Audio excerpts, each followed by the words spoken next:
Hey everybody, what is going on? Hexlex here. I got another Master Duel video for you. And of course we have yet another Fiendsmith deck.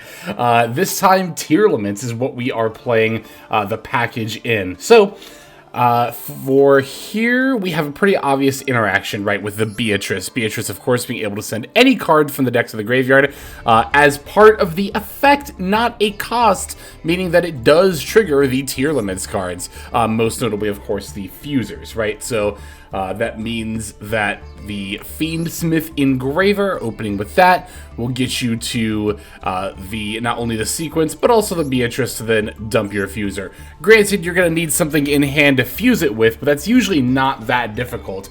And really, even if you just open Engraver and like no other Tearlament cards, you could still dump something. Like if you really wanted to high roll, you could dump Tear Cash and try to mill some cards.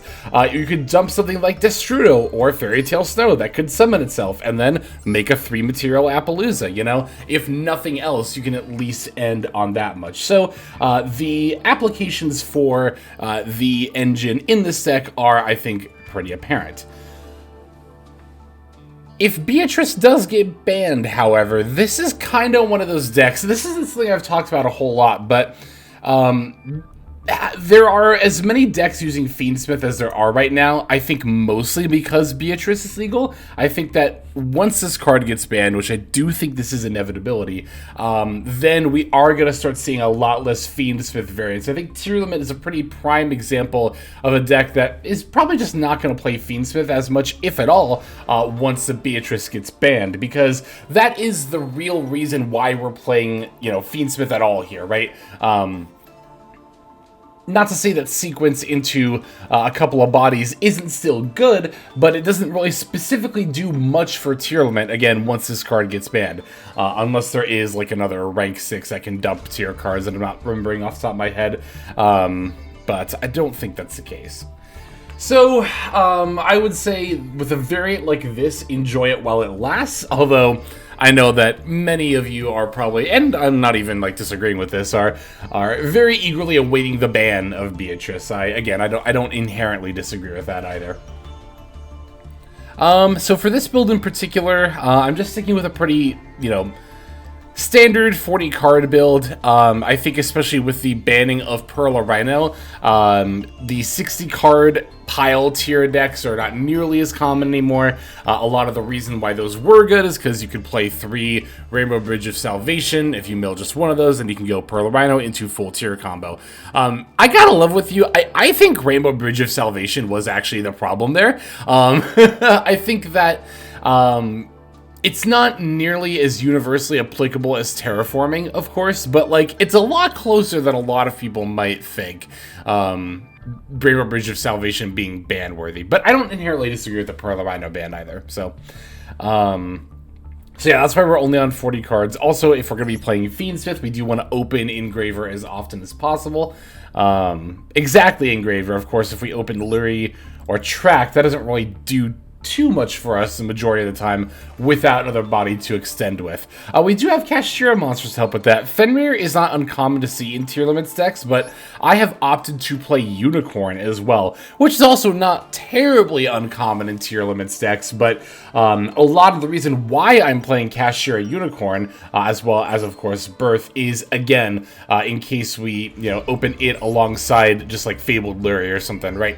We saw in the Orchist deck profile how opening Kashtira Unicorn plus Fabled Lurie actually lets you pop off really, really hard, and that can definitely be true for a build like this as well. I will say that of the Fiendsmith decks I've played so far, this was the easiest one to build because Tearlament had the most room for it in the extra deck. I cannot overstate this enough, but the need for 1, 2, 3, 4, 5, 6, 7. Granted, not every deck also plays High Caesar, but somewhere in the neighborhood of 5 to 7 extra deck slots for the Fiendsmith engine is a lot more of a requirement than you might think. I see a lot of people call the Fiendsmith engine free, and while it is quite good and easy to put into decks, I don't think I would call it free in every single deck. But Tearlaments is kind of one of those decks where, yeah, it's pretty free. So Let's see. I think our ratios here are also pretty standard. Just one tier grief. I might consider more if we had more main deck slots, but again, we're playing the Fiendsmith stuff here, so I'm only on the one copy, which I don't really think you need more than one that often anyway. The thing that always makes me most anxious about playing this deck is the relative lack of hand traps, but also just this deck can push through so much, even if your opponent sets up a board, that I think that's still completely fine. So why don't we break this list down card by card, and then we'll take a look at these replays that I've got. Also, these are Upper Diamond going into Master games. As I usually do pretty much every season, I just kind of upgraded from Diamond to Master while messing around with new decks, and this just happened to be the one that I cross that threshold into Master with, if you're curious. So the games we're going to see aren't just any old replays, they are my games leading up to ranking up to Master. I think maybe even including my rank up game. So, alright, yeah, that's going to go ahead and do it for the... Oh, no, I got to break down the list. Let's do that first, and then we'll look at the games. We're on 1 Fabled Lure, 2 Maxi, 3 Ash Blossom and Joyous Spring, 1 Tearlaments Havness, 1 Fairy Tale Snow, 1 Supreme Seamare. Also would be on more copies of this again, but we're playing Fiendsmith stuff, so... 1 Supreme Seamare, 2 Tearlaments Shiren, 3 Tearlaments Rhinoheart, 1 Kaldo the Sacred Protector, 1 Mudora the Sword Oracle, 2 Fiendsmith Engraver, 1 Destrudo the Lost Dragon's Fission, 1 Kashira Fenrir, 2 Kashira Unicorn, 1 Tearlaments Kashira, 1 Foolish Burial, 1 Reinforcement of the Army, 1 Foolish Burial Goods, 1 Tearlaments Grief, 1 Fiendsmith's Tract, 1 Pressured Planet Rates Off, 3 Tearlaments Scream, 1 Kashira Birth, 2 Called by the Grave, 1 Tearlaments Heartbeat, 1 Tearlaments Meta Noise, 1 Trivikarma, 1 Tearlaments Crime, and finally, 1 Tearlaments Soliac. There's our main deck for the extra. We are on 1 Tearlaments Kikalos, 1 Fiendsmith's Lacrima, 1 Predoplanet Dragostapelia, 1 Tearlaments Rolkalos, 1 Tearlaments Kaleidoheart, 1 Fiendsmith's Desiree, 1 Baron de Fleur, 1 number 60 Dugaris the Timeless, 1 Beatrice Lady of the Eternal, 1 DDD Wave High King Caesar, 1 Fiendsmith's Requiem, 1 SP Little Knight, 1 Moon of the Closed Heaven, 1 Fiendsmith Sequence, and finally 1 Appaloosa Bow of the Goddess. That's going to do it for our list. Let's take a look at these duels. Okay, why don't we start with a game against the big bad of the format, Azamina Fiendsmith Snake Eye. My opponent's playing Chaos Angel in the extra deck, which I don't know how they have room for that, or honestly even really how they make that, but to each their own. Our opening hand is looking phenomenal here. We're going to lead with the Tearlaments Rhinoheart, sending the Shiren. We're sending Shiren here. Normally we'd send Havness. We already opened to that, so... they've got a Maxi, we've got an Ash Blossom for that, ensuring that we are going to have a fair game of Yu-Gi-Oh! Oh, relative, of course. Relative to how fair a game of Yu-Gi-Oh! Can be. So I decided to fuse with the Rhinoheart on board. That way I could still Shiren pitch Havness later. Normally I would try to leave the Rhinoheart on board to use as a material for something to make later, but again, the 2 cards in our hand definitely take precedent over that. Kikalos milling Tier Cash F mills 2, then we can of course activate the Scream. I added Crime here, although I think this was a little bit of a misplay. I probably should have just added Soliac, but I figured, hey, I'm going to have the Mudora in hand anyway, so why not take the Counter Trap Omni Negate. We're then going to use Kikalos' effect to bring back Tier Cash, milling 8, feeling great, although I always clarify that it's really more like milling 10 with the initial 2 as well.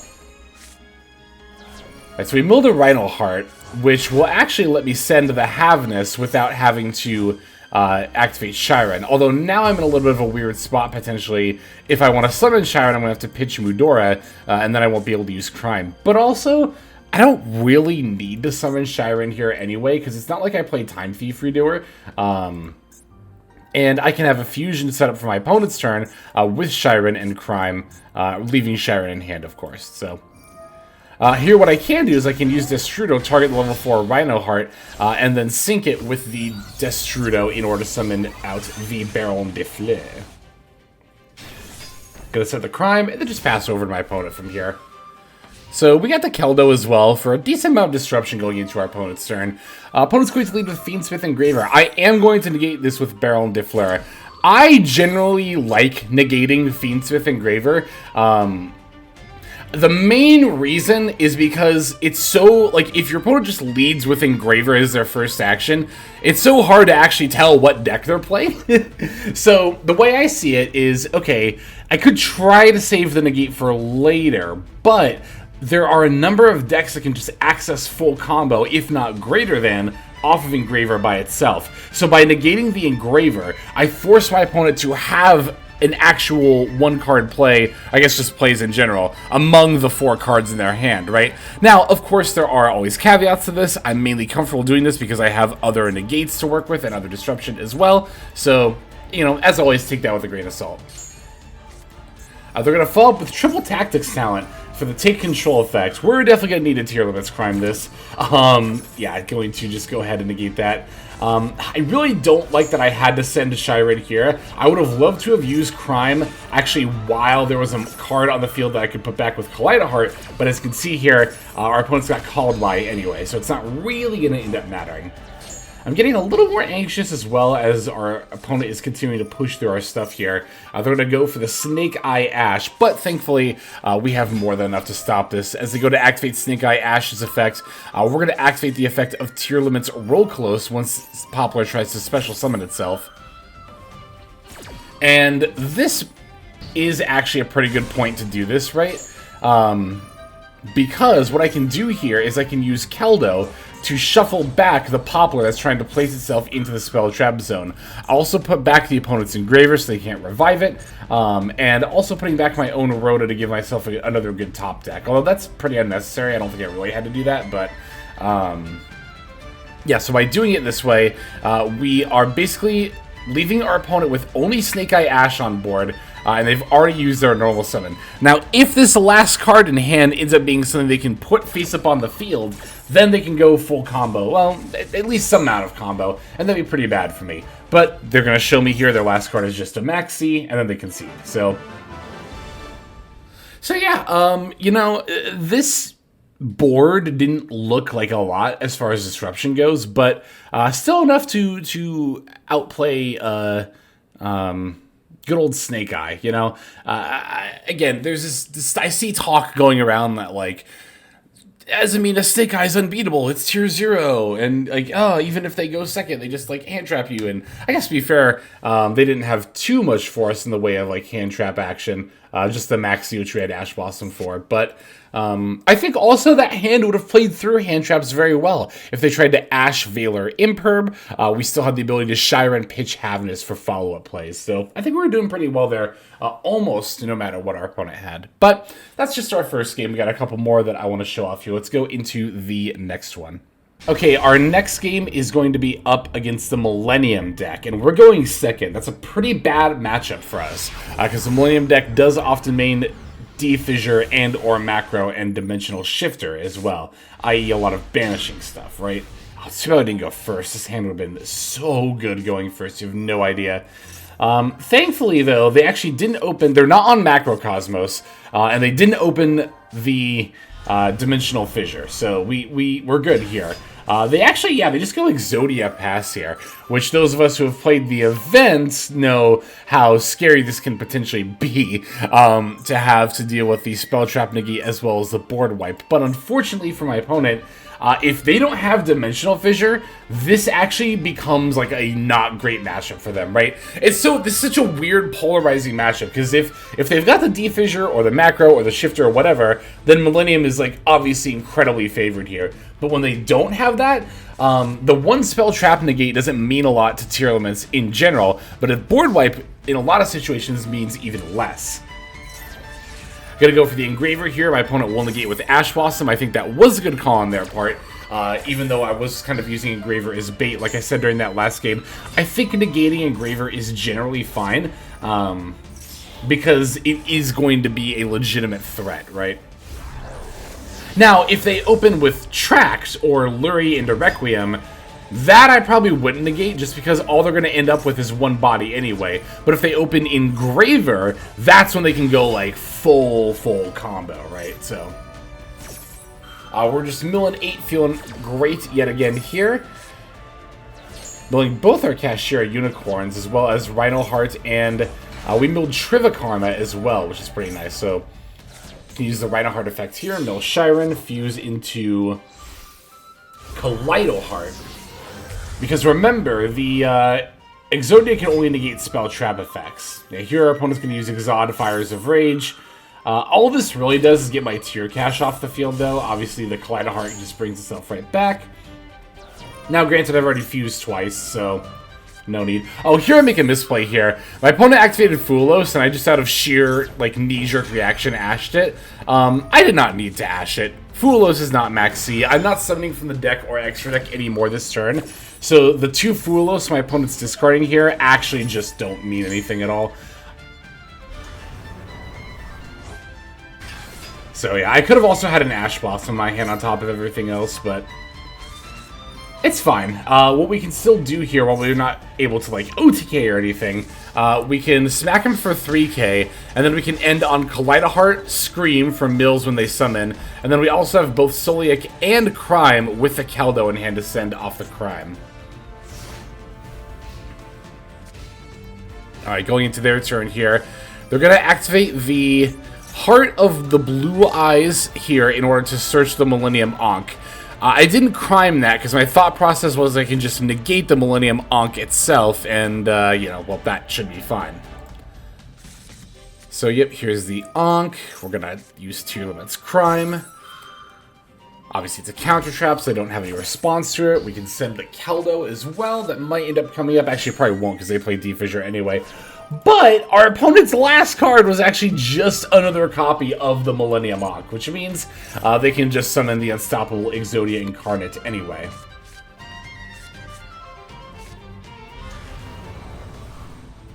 And while that might seem bad, because Exodia does get stats equal to the opponent's life points, here we can just Scream. Scream's going to end up milling the Havness off the top 3, which means that this will actually trigger the Kaleido Heart effect to target a card the opponent controls and shuffle it back. My plan was to actually use Soliac.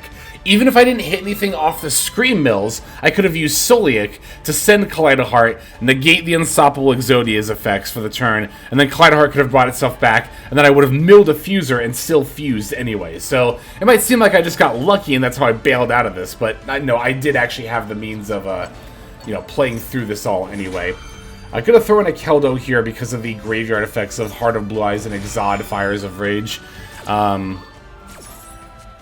Which, like, yeah, if they want to add an Exodia limb, that's completely fine with me. Alright, so Havness, we're just going to fuse with the Tier Cache in order to summon out the Kick Colosseate again. And then, yeah, we'll just put back Unstoppable Exodia Incarnate. Kickalos adding Rhino Heart for a follow-up play, and after setting the head of Exodia, my opponent just ultimately ends up conceding. But I thought you were supposed to win once you played Exodia. okay, alright. I do have one more game for us to finish off with. It's a shorter one, but I think that's fine. Let's end with that. And finally, we have our last duel be against Fiendsmith Azamina White Forest. So I normally don't show replays that go only one turn, but I actually don't remember why I kept this one off the top of my head, so I'm kind of eager to see how this plays out. Alright, so we're leading with the rates off here, naturally. Grabbing Unicorn, because we already have Tier Cache in hand, right? Adding Fenrir wouldn't really do anything here. I don't even know if I would add Fenrir here, to be totally honest with you. Because the Unicorn can grab Birth, and that represents multiple bodies, as well as the Birth can, in some situations, even act as its own form of disruption. So, Tier Cache already being highly searchable through the Kickalos anyway, right? Alright, so we got the Engraver effect. We're going to use that to add Tract. Activate Tract here to go for Fabled Luri. Of course, we're then going to discard Fabled Luri. Fabled Luri F to summon itself. We then link off the Luri into the Fiendsmith's Requiem. From there we got the Requiem F to tribute itself and summon out Fiendsmith Engraver from deck. Can activate the Engraver effect, putting back the Requiem in order to bring itself back to the field. This is, of course, where we link our 2 Engravers into the Fiendsmith sequence. I think I mostly kept this game because it actually does show us doing Fiendsmith stuff on turn 1 to get our plays going. Yeah, because now we go into the Lacrima. Got Lacrima F to bring back the remaining Engraver. And then we can overlay into our Beatrice. You know what's funny, though, is even if, like, let's say this tier cache wasn't in my hand, right? Because now we can, of course, just send a fuser and then fuse with tier cache shield to get close.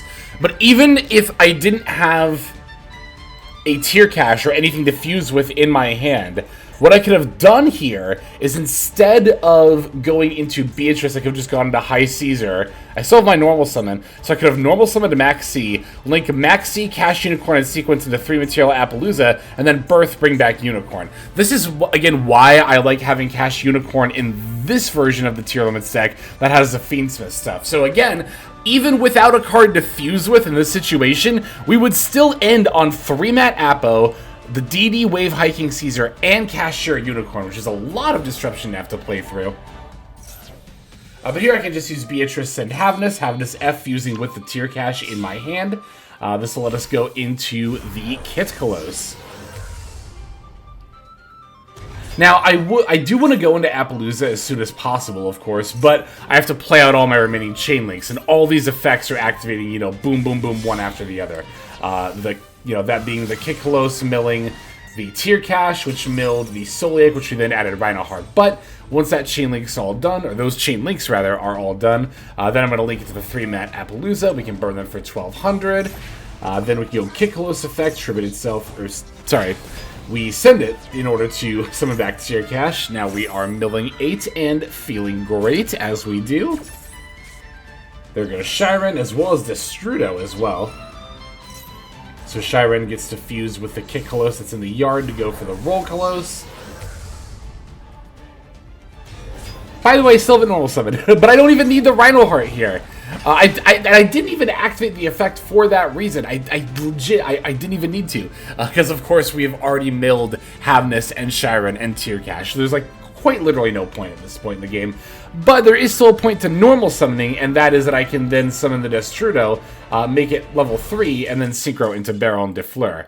And, by the way, I still could have used Birth to bring back Unicorn and then link it with Rhinoheart into SP Little Knight. So that end board would have been 3-mat Appaloosa, Roll Kolos, Baron de Fleur, and SP Little Knight as the upper end of what that board could do. And again, remember, even if I didn't have a tier card to fuse with whatever dumped off Beatrice, we could have just ended on 3-mat Appo, High King Caesar, and Cash Unicorn instead, which is still a very, very good turn 1 end board for all intents and purposes. So, yeah, that's the main reason why I wanted to show that game off, even though our opponent conceded right at the end of the combo line, is because it's pretty much just a whole turn 1 line anyway. So, there we go. There's our games. Thank you, as always, for checking these out with me, folks. Super appreciate you watching to the end.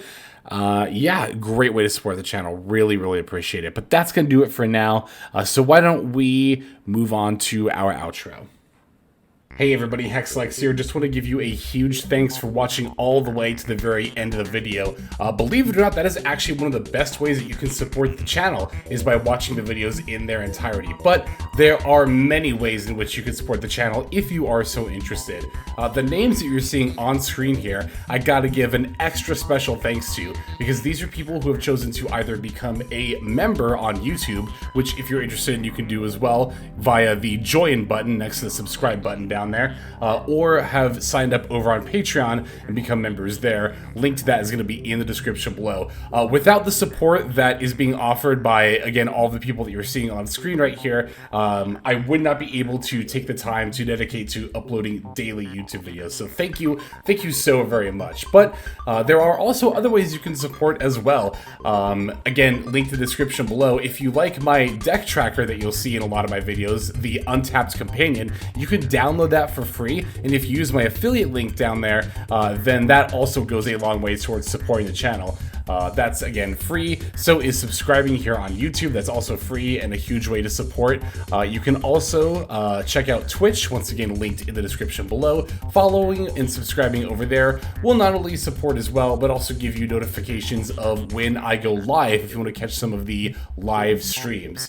But really, no matter how you choose to support, it all adds up, and it all definitely means the world. So thank you, each and every one of you. For now, this is Hexlex. I'm going to be signing out. But more than that, I'm hoping that you have a fantastic day.